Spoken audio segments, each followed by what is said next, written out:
एका क्षणात. भिवू नकोस, मी पाठीशी आहे, असे सदा सांगे आम्हास. श्री स्वामी समर्थ महाराजांच्या प्रकट दिनाविषयीची खरी हकीकत.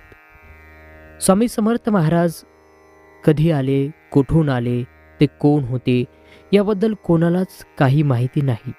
पण स्वामीसूत नावाचे त्यांचे एक अतिशय महान भक्त होऊन गेले.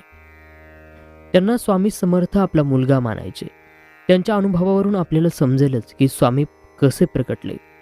तर स्वामींच्या प्रकटण्याची हकीकत आता चला आपण पाहूया. शेकडो वर्षापूर्वी एक पंजाब प्रांतात हस्तिनापूरपासून 12 कोस म्हणजे जवळपास 24 किलोमीटर अंतरावर छेलीखेडा नावाचं एक गाव होतं. त्या ठिकाणी विजयसिंह नावाचा एक मुलगा आपल्या भाऊ आणि भावजेबरोबर राहायचा. तो मुलगा कोणाही बरोबर मिसळायचा नाही. तर तेथून थोडेशा अंतरावर असणाऱ्या साधारण पडक्या अशा